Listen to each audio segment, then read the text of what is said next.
Move on now. Our next item of business is an urgent question. The question comes from Willie Rennie.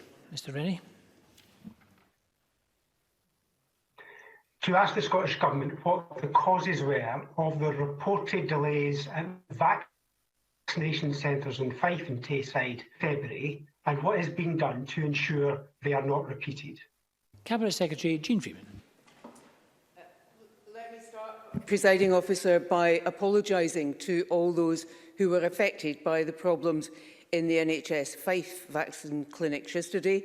The issue specifically in Fife is restricted to Fife, as I understand it, was the result of an IT issue with the ServiceNow national scheduling system, and that resulted in overbooking of appointments. I have today, this morning, written to Fife MSPs and MPs, apologising, explaining in detail and setting out the action underway for those affected.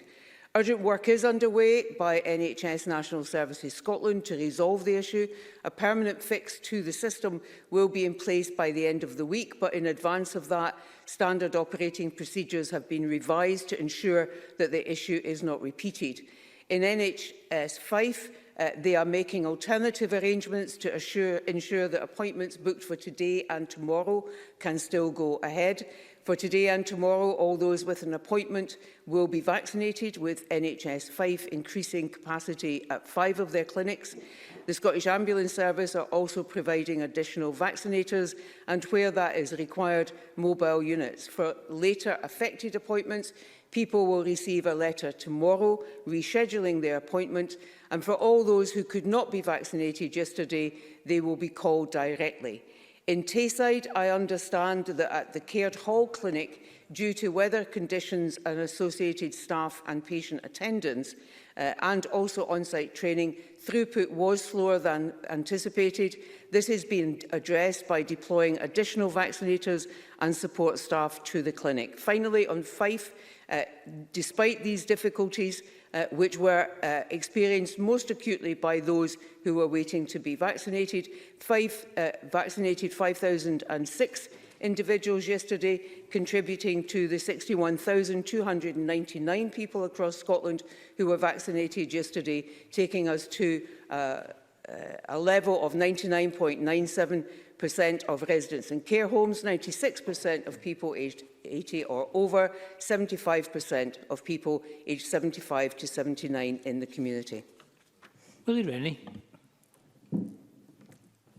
I want to thank the Health Secretary for that genuine apology, but I was disappointed earlier on that the First Minister said that nothing was wrong with the vaccination programme. I happen to think that it is wholly unacceptable for people over the age of 70, many who have not been out of their house for months, to be left waiting in sub-zero conditions for hours on end.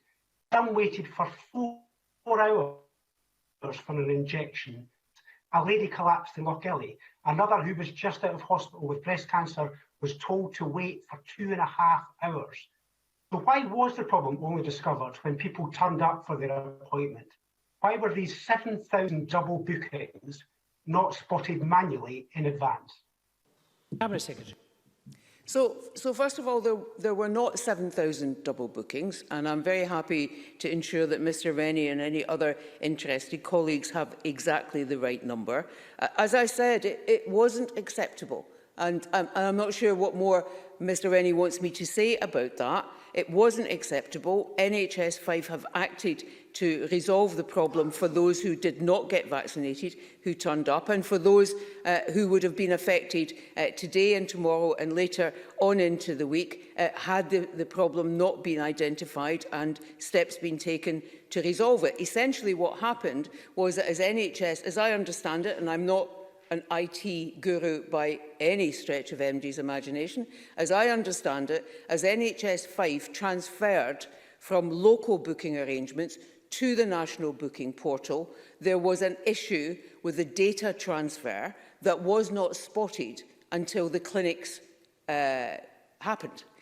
Now, part of what NSS, our national system, ServiceNow and NHS Fife and government are all looking at right now is exactly why. They're looking at two things. First of all, fixing that so that that doesn't happen again. But in order to fix it so it doesn't happen again, they need to understand Why did it happen in the first place, and why was it not flagged up by the system before we actually got to the clinics? As they resolve those two matters, again, I'm very happy to ensure that Mr Rennie and other interested colleagues have that explanation. But right now, until they resolve the problem by understanding exactly what the problem was, I can't give more detail at this point. Willie Rennie. Well, it was the Health Secretary's letter this morning that referred to the 7,000 bookings. So what I need to understand, though, is if we still don't fully understand what the problem was, how can we be sure it's not going to be repeated tomorrow or the day after? And if we move other boards to the centralised system, how do we know it's not going to happen to them as well? What lessons have been learned from the event at the Caird Hall in Dundee? And finally, what advice does the Health Secretary have for the over 70s in Fife who have no letter because the helpline is currently not helping them? Cabinet Secretary. So the point I'm trying to make is the way in which we will ensure that the system is fixed is by understanding exactly what the problem was and why it wasn't flagged up at the point when it happened, as opposed to later when people were turning up for appointments. That is the work that is underway in order to not only fix the system, but to ensure where problems arise, there are additional flags in the system. In terms of other boards are already on service now, have been for some time. Fife is one of the late transitioners to service now. And in fact, by the end of this week, all our mainland health boards will be on service now. And the reason for that is because we do need that national booking system in the same way as we need the national vaccine management tool, because that allows us nationally to look ahead at the planned bookings against the known supply so that we can manage those two much better. So it is the right thing to do to have everyone onto the ServiceNow platform. The majority of boards are already on it, and this problem has not risen before. I think I've answered Mr Rennie's question in full, but if I've missed something, please let me know. Thanks. There are, in fact, 6 other members who certainly who wish to ask a question. We'll see if we get through them all. Claire Baker to be followed by Annabel Ewing. Claire Baker. Thank you, Presiding Officer. I think we can all agree that what happened in Fife yesterday was completely unacceptable. What my constituents want now is assurances that this will not happen again, and they need clear information about how it will be resolved. And for those who are waiting on appointments, who were overbooked over this week, how they will get their new appointments. Can I ask why a decision has been taken to send in the mail when we know there's been delays in mail? People who are expecting appointments at the end of the week need to know that soon, why they've not been telephoned. And also, if the Cabinet Secretary can clarify why NHS Fife have said 5 sites, but the letter she sent us this morning says 8 sites and refers to one particular site for the weekend. It would be helpful for MSPs to know what the site is that will be impacted over the weekend. Cabinet Secretary. So my apologies, Presiding Officer, and to Ms Baker, I did kind of miss some of those end questions, so if I have missed those, we'll certainly check in the official record and make sure that I answer them. I've already said it was unacceptable, and I'm not sure what more I can say about that other than it was unacceptable. Steps have been taken to identify what the problem is, to resolve the problem and ensure that that problem doesn't happen again, and to address the issues around those who are booked today and tomorrow to ensure that they are vaccinated and not turned away and not kept waiting. To those who could not be vaccinated yesterday, that phone call to book them in, and to those who may have been affected on Thursday, Friday and into the weekend, to ensure that there are alternative arrangements in place for them. Now, I think that Fife has, notwithstanding the problem at ServiceNow, Fife has acted to try and resolve that with our help and with the ambulance services' help. But, you know, I don't want for 1 second to diminish the upset and the difficulty and the concern experienced by those yesterday who turned up to be vaccinated, who were waiting in the cold and who were not in the end vaccinated. That will have been a very distressing experience indeed. But to everyone else, I want to say, in a national programme that is vaccinating 4.5 million people, that is now going at pace faster than elsewhere in the UK, it is bound to be the case that we will, and for which we are creating an infrastructure as we go, there will be glitches and there will be problems. We need to fix those, we need to apologise for them, we need to ensure they don't happen again, but what we must not do is use those glitches and problems to undermine the success of the entire programme, which right now is proving itself. Thank you. Annabel Ewing, to be followed by Mark Ruskell. Thank you, Presiding Officer, and I do agree that this is a rollout of a programme that the likes of which we probably haven't really seen before in our lifetimes, and I commend all those who are doing their bit, but it remains the case that many of my constituents had a very, very grim day indeed yesterday, queuing outside in the freezing cold at the Loch Early Centre for the COVID vaccine, and then not even in the main to get it. So, you know, there's a lot of people who are really individually not perhaps impressed, albeit perhaps collectively a bit more impressed. But I think the key thing now, Cabinet Secretary, is to focus on absolute clarity about the information that these individuals affected yesterday and ones that may be affected in the course of this week as a result. What is to happen now? I have heard you say in an answer twice what is to happen. What I think NHS Fife should do now is to make that very clear to these people, because I can assure you it is not clear to the people who are affected. And indeed, it may be that a call is the more appropriate action in the circumstances, rather than waiting for a letter that, as we know, given the post and the weather, may be a wee bit delayed. So I would really make a plea, Cabinet Secretary. These people simply, they want clarification as to the position, and I'm sure the NHS Fife could do that and could do it quickly. Thank you. Cabinet Secretary. So I'm grateful to Ms Ewing. That is a very constructive and helpful suggestion, and when we are finished here in the chamber, I will go away and make sure that that happens. Thank you. Mark Ruskell, to be followed by Donald Cameron. Yesterday's queues followed a winter flu vaccination programme in Fife that was described at the time, Cabinet Secretary, as shambolic. So can you explain why Fife in particular has been impacted by these problems in terms of vaccine rollout? And you mentioned earlier on that Fife NHS was a late transitioner to the national booking system. Why is that the case? Sorry, Mr Ruskell, we actually just missed the question at the very end there. Could you just repeat the question at the very end?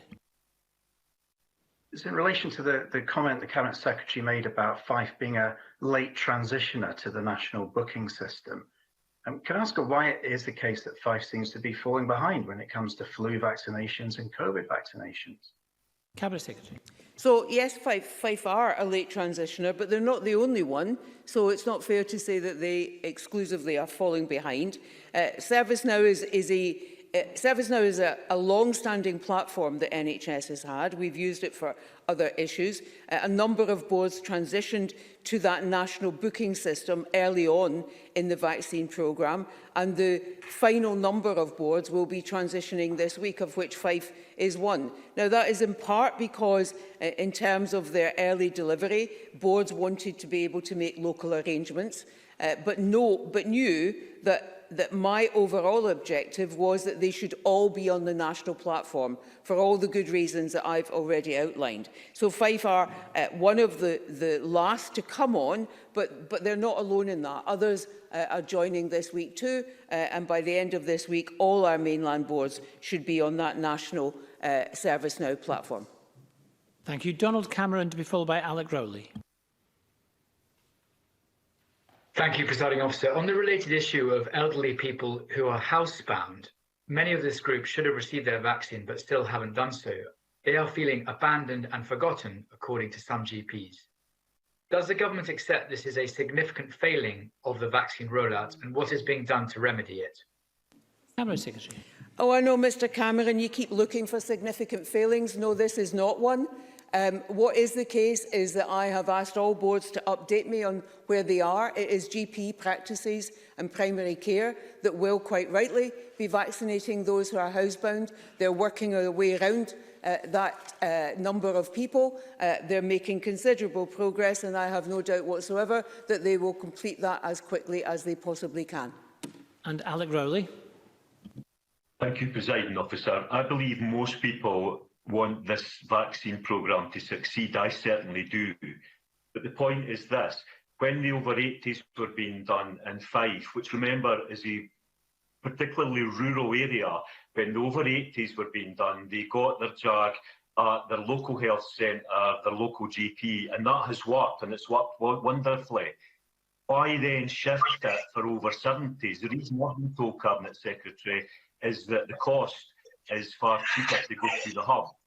Over 70s ending up in the freezing cold like they did yesterday.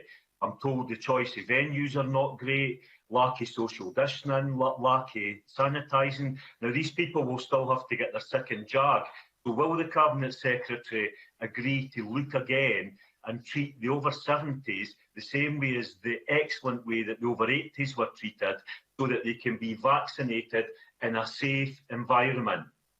Cabinet Secretary. So I'm grateful to Mr Rowley for his questions, and I have no doubt whatsoever about the sincerity with which he hopes the national vaccination programme succeeds, and he and I share that. This wasn't about cost. It's not about cost at all.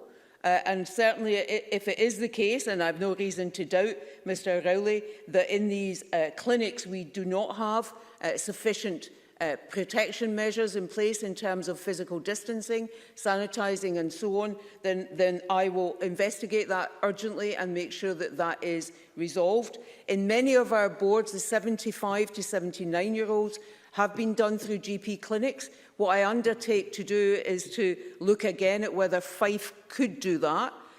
But this all becomes then a question about pace. If you do everything through the GP practice, excellent though they are, the speed with which they can vaccinate numbers of people at the same time as maintaining standard GP services, and we would want them to do that, then their pace is slower than if we have people going to even small clinics as opposed to individual GP practices. And remember that what we are trying to do is vaccinate the largest number of people as quickly as we can and as supplies allow, because of the protection levels that that brings to them. Now, it is a balance, of course, between what is the safe and right way to do something and what is the quickest way to do something. But let me repeat, it's absolutely not about cost. I will look again at whether or not there is something that can be done in terms of those second doses, and we'll talk with Fife and with others, but we need to also remember that the balance always has to be struck about moving as quickly as you can, and supplies allow you to move, against making vaccination as local and accessible as it possibly can be. And the two do not always sit neatly together. Thank you very much, and apologies to Neil Findlay, but we'll have to move on to the next item of business. Just be a short pause before we do so.